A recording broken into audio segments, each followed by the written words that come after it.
Here come the boas! Y'all ready to go swimming, baby? Come on! Give it up! Get out of that water! I tried telling y'all, it's swim lessons, baby.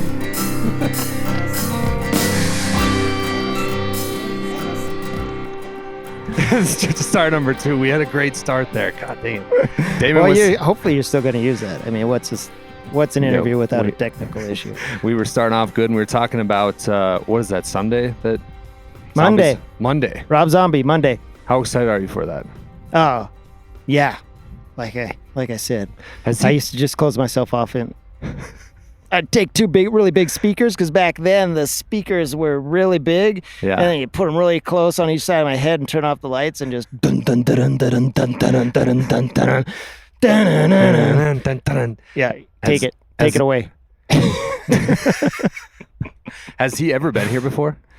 He was, yeah. Was it 2013? I think we had Zombie with Mastodon, and it was a pretty heavy show. I'm trying to think who else. But it was crazy intense. It was the most, I say, visually striking concert we probably have done here, in the fact that everything was LED, which back then was kind of new. Yeah. But his stage boxes were LED, like they had black light, LED glowing clothes. So you'd just see these monsters jumping back and forth from these platforms and boxes out front. And it was striking. I think they had porn going on the... What? Yeah, I think I brought one of our bartenders up here thinking, let's go up and let's go see the show. Let's go see the show. I didn't even know her. She probably a real wholesome girl. We got up here and the Jumbotron screens had just like, people doing stuff in every orifice. No shit. It was exciting and a little awkward. So Yeah. like after a couple minutes of that, she headed back to the bar office. Was now to kind of go back to last year, because when we were working, was that Kid Rock last year's concert one of the biggest? The biggest. That was insane. Yeah, I mean it was shoulder to shoulder. So, it was, if you see the drone footage from above. Yeah, it really puts it in perspective. But also, if you were squished up here. Yeah. Well, this bar we're doing the podcast from is called Top Shelf, and that is like in the middle of the amphitheater, and that was literally surrounded by, what was it? What were they saying? Like 120,000 at least? Oh, at least the internet said so. So it must be true. Yeah, it must be true. Whatever's on the internet is very true. Yeah. I mean, I heard people saying that. Now, when this comes out, this podcast, it'll be after rally. So we'll be through everything. And here we sit today, a day before the rally starts. What's the feelings like for you the day before the rally starts? Comes with a little bit of trepidation. I'd be lying. If I didn't say that. Yeah. Because once people start showing up, and it happens quite rapidly, there's a little bit of what did we forget to do? Yeah. In preparation for all these people showing up, and Yeah. hopefully the well keeps working and it's not 107 degrees the whole time and people melt down transformers and Yeah. Things that are out of your control, Yeah. which you just dread. And Right. then also you start seeing all your friends. Yeah. That's the whole reason why we do this thing, human connection, real human connection. So your friends start showing up and suddenly the trepidation and things get rolling and flowing, and you're making those human connections, smiling a lot and spending some time with them. You start to I start to get excited. Yeah, me too. Yeah, I see you last night. First I saw time you showed too, up. buddy. Yeah, it was good to see you. And you nailed that. I think a big part about why everybody likes to come to the Sturgis Buffalo Chip. You see it all the time on social media before the rally starts, and like, I can't wait to see everybody. And you say you've got a huge sign when you drive into Buffalo Chip that says "Welcome back, Chip family" or something of that sort, and it's a true thing. Right. And yeah. Somebody was asking me, what's this place all about? Because you end up with a stereotype. You hear about a story, you see some videos, but you really don't understand the emotional intimacy that comes with spending 14 days, in our case, of really intense time together. Yeah. You're having fun, you're swimming in Bikini Beach, you're watching the concerts, you're partying after the concerts, and those moments over those 14 days are oftentimes more impactful than entire years of your life. Like you can go entire years of your life without having strikingly cathartic moments. Let's put it that way. And then you come here and you spend 14 intense days of human connection, making friends. You have some of the best friends you ever made here. And then you have to say goodbye. And you're thinking, then you're living the whole, like some people have been here 20 years working for us, or been coming here as visitors for 20 years. And there's only one reason for that, and that's because you have some emotional connection. It changed your life in some way. Well, talk about emotional connection a little bit more, Daymon, because your father, Rod, is the owner, right? Correct? Yep. Okay, so can you take us back to kind of the first, at what age did you see like, okay, this buffalo chip thing that my dad does is pretty cool? Yeah, well, kind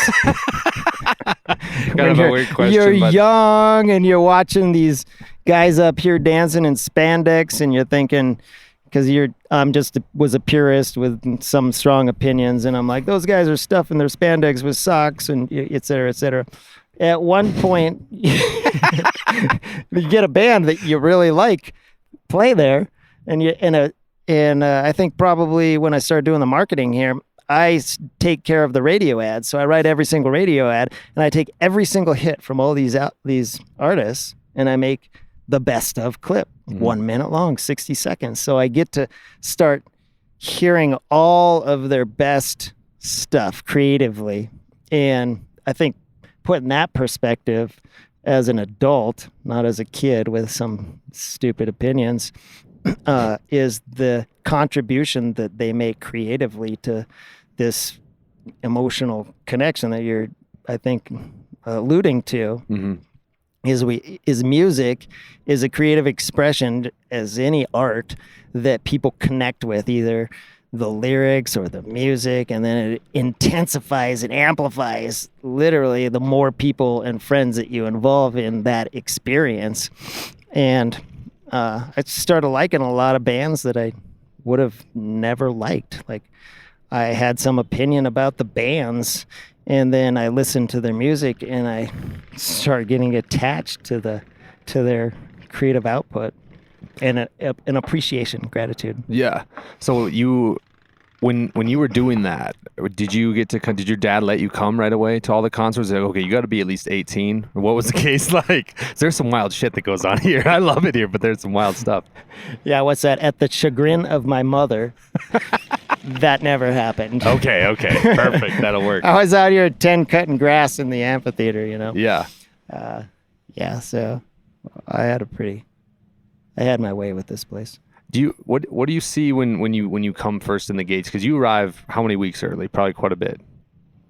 Well, we work on this all year long, right? And most people don't realize that this is a 320 some people that turns into 500 employees. But 20 people keep this thing coming together all year long, and it's a challenging perspective if you've never been here outside of Raleigh to see this plot of land that just looks like dirt and dust and some grass turn into this monolithic city. It's insane. Yeah. I mean, just where we're sitting right now, and everybody that's watching this on YouTube, they'll see like right behind Daymon is the brand new Buffalo Chip stage, which is badass, dude. Whose idea was that? Was that you? The stage? Yeah. Well, no. Like the new Buffalo Chip with like the horn that lights up. We hired a new COO, Robert Candia, and he pitched that at our new sponsor. Really? And their marketing division drew up a schematic, and next thing you know, we got that thing up. It's going to blow some. They're putting some CO2 in it, so it'll blow smoke out the nostrils during the concerts. That's badass. Like, because when I was driving in last night, when you're driving into Buffalo Chip, you go like kind of along this highway. And as I'm driving in, it was at 10 at night, and you could see they are kind of doing the pre-light show, and it looks so sick. So I can't imagine what it looks like at night. Yeah, I haven't seen it myself. It'll be fun. It just went up literally a couple days ago. So now that when you get into the rally, what's the day-to-day like for Daymon? Because your day starts early and you got to go late into the evening. What's your thoughts every day as you go into rally? Doesn't matter what the band is, but what's kind of your thing? Oh, well, heading into it in the beginning, you're just trying to hold it together. But, it helps to just keep in perspective why we're doing this. And that is, as I said in our training this morning, That was awesome. to put happy, smiling faces on otherwise plain, boring heads. Yep. People are at home staring at their computers or getting annoyed by their coworkers or flipping people off on the freeway because they're going slow in the fast lane or any number of frustrations. And they come here to this place that we've coined the best party anywhere, being the idea that ever since birth, we've learned that parties are what we strive for, real human connection. Yep. And it's your first birthday party. Actually, now you celebrate your pregnancy party. Yeah, there you go. You celebrate getting pregnant too. Yes. Evening of. 5th birthday party, your graduation party, your college parties, your weekend parties, your corporate parties, your Halloween parties, your Christmas parties. Like everything we do as humans is to make an excuse to come together and have a good time. The best party anywhere, all the way leading up to the big party in the sky, ultimately. So that's why we do it. And really, there's an enormous amount of stress that comes together to put together an event like this and bring all these people together. But the reason why we do it is, that's our mission, is real human connection and put in the best entertainment and bring people together that can have a good time. One thing I really liked that you did last year, and I'm not sure whose idea it was, but you interviewed the bands before they went on stage, for a little clip. That was so sick. Tell us a little bit about that. Yeah, one of them that really sticks out because I loved what Brent Smith from Shinedown said was, I said, how do you always one-up yourself? Because I go through the radio ads. They've got 26 hit singles. How do you do that every time? Some of these bands only have 2 their entire career. And he said, we just understand that sometimes you have to be your own pyro. And at the moment, I didn't quite grasp it, but later on, as I was thinking more and as he explained it, was sometimes we rely on the expensive pyrotechnics, but sometimes we play where we don't have an option for pyrotechnics. And so you have to bring the excitement and experience and the dynamic energy to, give to your audience. Yeah. And so, just ask simple little questions like that, how do you one up yourself? And you get this great answer from somebody from Shinedown, and those are kind of precious moments. Precious, yeah. Because I'm sure I'm sure they sense the authenticity that you bring too when you're asking questions like that, and probably not every place does that. Yeah. Actually, that's the whole reason for these welcomes that we do with the bands is because... Wait, you do? What do you mean welcomes? Well, we arrange to meet and greet each band. Okay. To welcome them to the festival because we're a family business. My father started, my sister's doing the vending, I was doing the bars and the marketing, and I'm now the executive VP, and my stepmother does the reservations, and my real mother does the bar operations. And my cousins, son-in-law, do the, and the second cousins are actually here. It's personal. So the bands probably aren't used to that when they go to a festival. I don't know this, but... no, I'm sure they're not, yeah. They would generally just get an interview from some professional interviewer, but to us, it's important that we welcome the bands to our place. And so it's been my father traditionally, Rod, that has welcomed the bands and had just a casual conversation with them and thanking them for coming. We're going to owe a big thank you to, for example, Ice-T and Bone Thugs and Harmony. Shout out Ice-T. Came to us after we had a cancellation a week and a half before the rally. Snoop Doggy Dogg canceled. Talk about a sphincter tightening moment. Yeah. And Ice-T, and Bone Thugs are, let's see, DJ Kevy Kev and DJ Boogie Black all answered the call to come on short notice. That's badass. Man, you got to thank those guys. Yeah, for sure. Now, before we started the podcast, you and I were talking about some unique stories that happened here. And for those of you listening, the amphitheater is dirt. Basically, it's all dirt, some grass, but where the buses pull in is dirt as well. So we had some people, one night it was raining, and Tim McGraw showed up and didn't want to come out and party or sing, do his concert, and then his bus got stuck. And it was a whole thing. Do you have any other unique stories kind of like that are really cool that the average person might not know about? Well, yeah. I mean, lightning. That you can share? Lightning struck the water tower while Kid Rock was performing in 2013, and there's an epic shot of the huge crowd with the lightning hitting the water tower. You can see the strike coming down.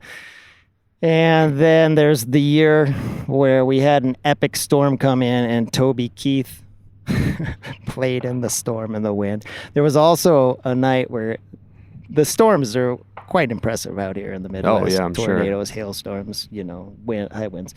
And Godsmack, the rain is just shooting sideways at them.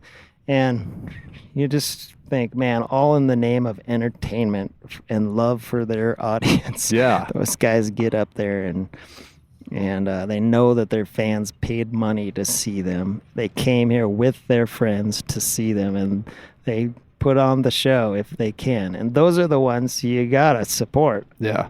Over and over and over again. Yeah. One thing that's really unique that I noticed my first year coming to work here, which was 3 years ago, was not unless it's a really packed show, you allow guys, girls, whatever, to drive their motorcycles into the infield, sit on their bikes, and actually watch the show. And then rather than clapping or like, yeah, they fucking start up their motorcycles and dude, that is a sight in its own. Yep. And we're making it an official part of the program on the first night. It's called the Rally Roar. Really? Where we're going to do the homemade bikini contest, the homemade mankini contest. We're going to smash through the beer wall, and then Star Spangled Banner, and then we're going to have everybody in the amphitheater rev their engines at the same time to bring in the rally. Nice. On the first night. It's called the Rally Roar. I'm really excited for the beer wall thing that you do, because I get to be a part of it now that I bought a Coleman motorcycle. Tell everybody what that is a little bit. I'll put a clip of that when we're on the podcast too. Yeah, well, Pappy Hoyle, the founder of the rally, kicked it off by busting through a wall of fire. That just seems so 1938. Yeah. Yeah, So- we need We needed something new to do, and we were goofing off at this Camp Zero place. I thought, what kind of stunt can I do? And I'd been watching videos by Red Fang, and those guys crashed a station wagon through a pallet of milk. Whoa. And I thought, wow, man, what if I rode a motorcycle through a wall of beer? Yeah. I don't know if I could do it. I was a little nervous. I didn't know how big the impact would be. Turns out the impact's enough that it bent the entire frame and wheeled back into the frame of the mini bike, but pulled it off, and now it's just an annual tradition. And your helmet you had had like spikes and... Oh yeah, spikes, so that you could, spray people and break beers over the top after it's all done. And I'm going to do it this year with Joe Milkey from Snap Fab. He also does our FXR show and our mini bike show. And he and I will, as last year, lead the pack, a parade of motorized vehicles. Little Colemans. One being, yes, Coleman. Yep. The others being a motorized couch. And then we're going to finish it off with a steamroller. Whoa. Shout out steamrollers. Steamroller. No, we had Woo-woo! talk about family. We had Joe on the podcast, and he lives here on campus is the right word, but he lives here at the Chip. At the Buffalo Chip. He's a great guy. Legendary Buffalo Chip. Buffalo Chip. So now, by the way, I have a beef to give with you. Uh-oh. Dude, I wanted to be the next voice after, what's his name, the old cowboy retired. Oh, they're still arm wrestling over it. Are they? It's going to be a total MC off. Really? Practice right now. Let's hear it. Racing fan, bike fans, put up your hands.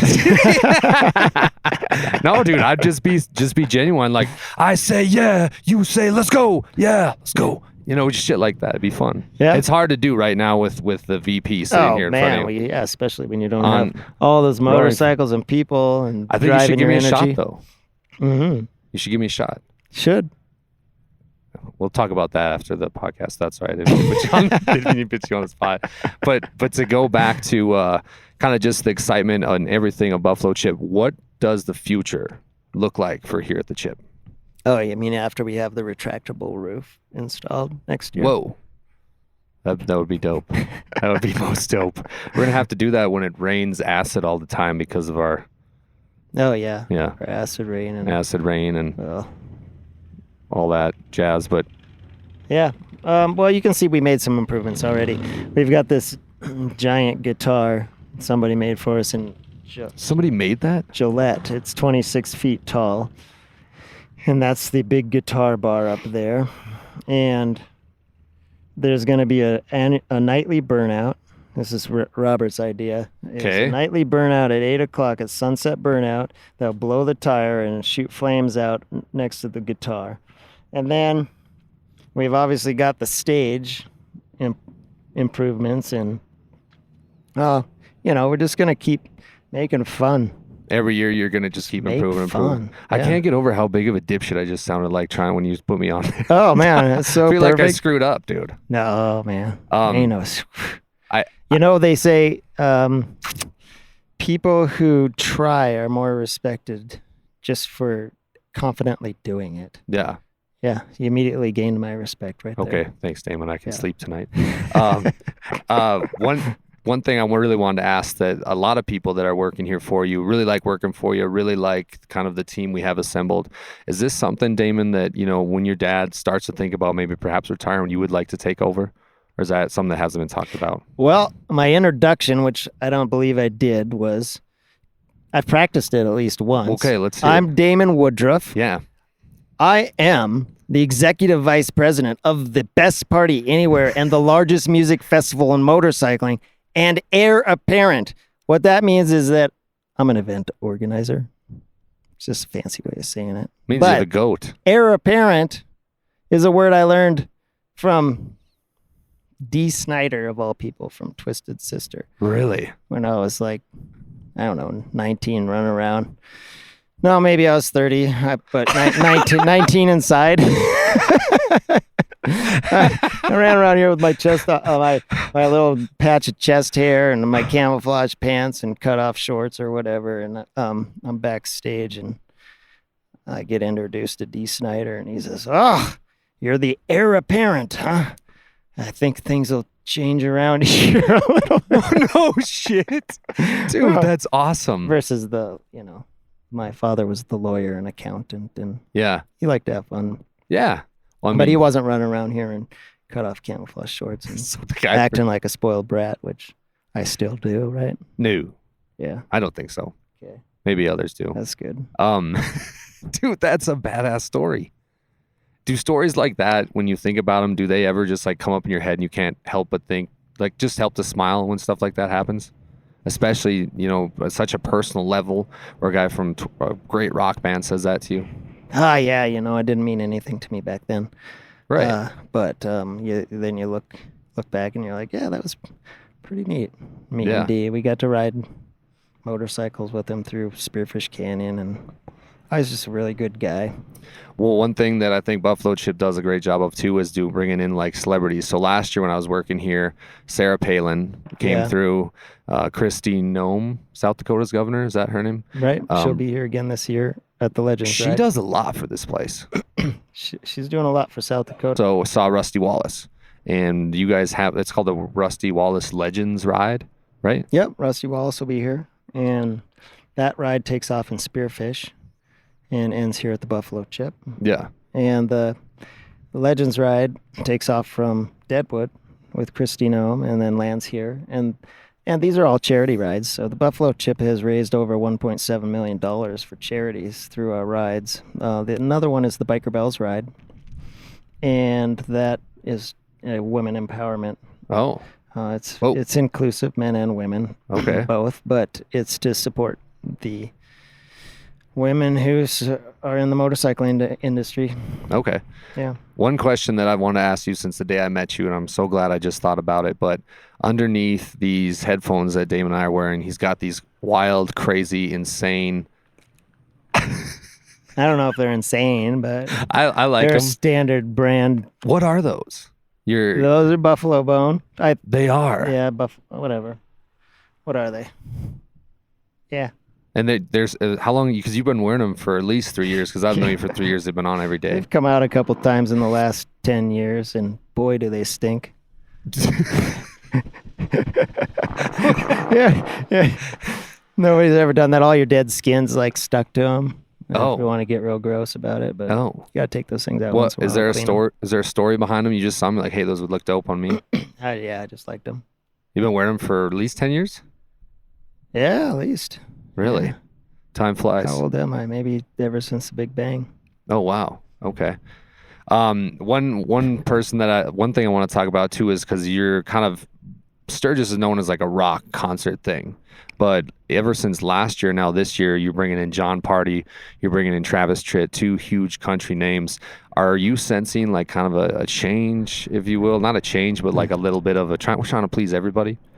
No, not at all. That's the thing. Our motto and tagline is the best party anywhere, and what that means is it gives us the freedom to choose music that meets that criteria, that they're a good party band. And it doesn't matter. We're not a rock concert or a country music festival or a rap festival. We're just about bringing in good vibes and good bands. And if they fit that criteria of being a good party band like Buck Cherry, they're here every year. I love them. Yep, those guys are basically a house band. Those guys know how to throw a party, and people love them. And Skinnerd is another one of our house bands. That's gonna be awesome. Skinnerd I realized is truly just timeless. Yeah. I came out of my house and the college kids next door, you know what they were blasting? They were blasting Freebird. These kids in their 20s, Skinnerd's 50 years old, music. So it's our parents, our grandparents. When I broke up with my girlfriend in high school, you know what song in college, after I was 21, you know what song I was blasting while I was air guitaring myself to throw up? What were you singing? Freebird. Freebird? Yeah, broke up with that girl that was just bringing me down. She wasn't the one that got away? No, she wasn't. Okay, dope. Yeah. So anyway, bands like that are timeless. Yeah.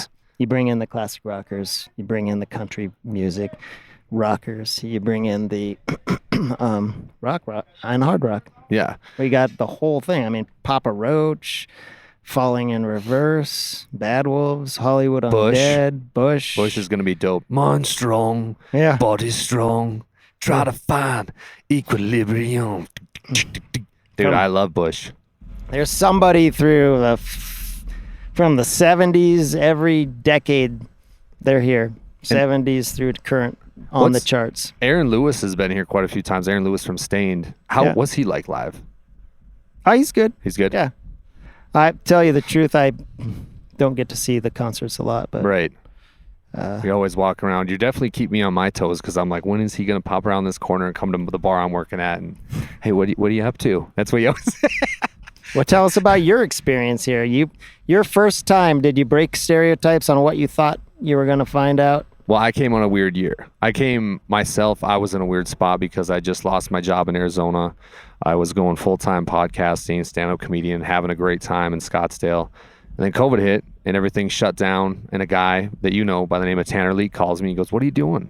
Yeah. Because he could kind of sense that I was moving back home to North Dakota because, kind of not out of money, but I could see the end of the tunnel. And I was like, nothing. He goes, "Swing into Buffalo Chip, work here at the rally, and you'll make some money and then go home." I'm like, dude, I don't know if I'm fit out for that, And he's like, because this is like 2.5 weeks before the rally starts that I came. And he's like, dude, just come. I promise you. We're a good group of guys. You'll love it. And if you don't like it, you can leave before the rally. I'm like, okay, deal. And I meet you, I meet Dave, I meet Jesse, I meet Joe, I meet all these great human beings. And then the first year I worked, I was just hooked. It was so fun. And then I got super lucky because the guy that runs Top Shelf, the pit boss, backed out last second. Who has this view? It's a badass view. Every night. And they offered me, I'm thankful enough you offered me a pit boss job, and I took that, and I've been here ever since, man. I don't plan on stopping. I love it here. It's one of my favorite traditions. But if you don't let me be MC, we're going to have to rethink the favorite tradition. I'm just kidding. But another thing that makes it special for me is what we were talking about kind of at the beginning, and that was the characters that come through here, the people watching, the fun human beings that are looking for that party-esque type of vibe that you give off. And one of them, first name is Todd. Todd Bailey. Todd Bailey. Super Cat Todd. Diamond, what are you doing, Diamond? Where you been, Diamond? You know how you've had him on this podcast, haven't you? We're gonna have him. He wants to come on again. So my plan is when it's all said and done, we'll have him to kind of wrap things up. So, but when you got guys like that, like Todd, this guy who's been on the podcast, he'll be on again, has a tattoo that says Sturgis Buffalo Chip, and then it has your dad's autograph. Yeah. Like, doesn't that just blow your mind? Like, that's some Joe Rogan type shit that this guy's doing. Like, somebody has a tattoo of your dad's signature. Isn't that wild? A lot of people do. Isn't that amazing? Yeah. Yeah. You love something so much, your experience there, and it's not that he loves Woody necessarily, but he does. Yeah. Well, he loves you. He loves the experience he comes back to. I mean, he attaches onto you. What's he call you? Dally Walker. He attaches on to Jesse. Jesse. He loves Jesse. Loves Jesse. Yeah. Just loves everything about everything that's going on. He's a good guy, man. Yeah. He's a good guy. But he has a band now. Ori Crawl. Now, I think he's always. Good point. I think since birth he came out playing bass in Ori Crawl. Do you think Ori Crawl will ever get a shot at the we like to put stage? people on spot. Todd can keep trying. Let's just put it that way. Let's keep it that way. Keep going, Todd. Never give up. Well, he was telling me on the podcast that me and him did that he came on and oh yeah, he was singing with Buck Cherry. That's right. Yeah, Buck Cherry. What's the lead singer's name? Todd. I think his Mark. Buck Cherry, lead singer. Yeah, Siri. Josh Todd. Yeah. So Josh Todd had some vocal issue halfway through his set. Ooh. And the band kept playing, and Todd Bailey, Supercat Todd, jumped up there playing with the band. Got to sing with the band. Dude, when he told me that story, they're like, does anybody know how to sing Sorry? And Todd looks at me and goes, well, hell, who don't? And he goes, I jumped up there and sang. Dude, he's the best. I know you're a busy guy. I appreciate the 30 minutes you took out of your day to speak with me. And we do a thing here on Swim Lessons. It's called 10 for 10. So 10 for 10, Daymon, is 10 questions. And there's no right or wrong answer, but you have to answer them to the best of your ability. And we're going to get some music here. Yeah. What is this? Sound a little country. Okay. Are you ready for 10 for 10? Okay. Are they always the same questions, or are these random mix? They're mixed up a little bit. Holy shit. Okay. 10 for 10 with Daymon Woodruff, and away we go. Hot dogs or hamburgers? Hamburgers. Palm trees or evergreen trees? Evergreens. Ocean or lake? Lake. Dog or cat? Neither. They got worms and other slobbery things and hair and fur. Yeah, keep going. Burger King or McDonald's? Neither. Soup or spaghetti? Ooh, spaghetti, man. Basketball or football? Basketball. Favorite athlete of all time? Of all time? Yeah. Or can I just, the first one that comes to my head, Travis Pastrana? Oh, that's a good one, dude. Yeah. Okay, what city in Texas where the NFL team nicknamed the Cowboys play in? No idea. Dallas. Remember I said... Dallas. Oh, Dallas. Yeah. Well, but you remember I said I like basketball? Oh, yeah, my bad. Yeah. Okay, so what city in Texas spelled backwards reads salad? Dallas. Who is your favorite worker here at the Buffalo Chip? supposed to say Dallas because I tricked you into saying Yeah, Dallas. I know that was the yes, no strategy. Yeah, Probably yeah, Tanner huh? Leake's got to be one of your favorites. Oh man, everybody's so weird. They are. You just gotta pick the best thing about everybody Yeah. and love them for that. And there ain't no favorites. I know. Okay, to close, Daymon, a question I ask everybody on swim lessons is what this podcast is all about, and that's like, what do you say to yourself that gets you through the tough times, gets Daymon Woodruff to keep going solid? Is there something that you kind of live by or a slogan? With country music playing in the background. Dance with life. Whoa. Can you expand on that? I got a couple, but Dance with Life is one of them. I got this idea in my head that you need to nurture your inner child, because once your inner child's done, all you are is a leftover pile of wrinkly old skin waiting to die. That's a great point. I like that. That's a good way to end. Hold on. What other slogans do you have that you kind of... Well, that was a good way to end. That was a good way to end. We'll end on that one. Yeah. Daymon Woodruff, thank you so much for coming on, dude. I appreciate you, appreciate your family, and thanks for having the best party anywhere. This was fun. Dude, yeah, next year we'll do another one. You bet. Thanks, buddy. We're out. Peace. Thanks.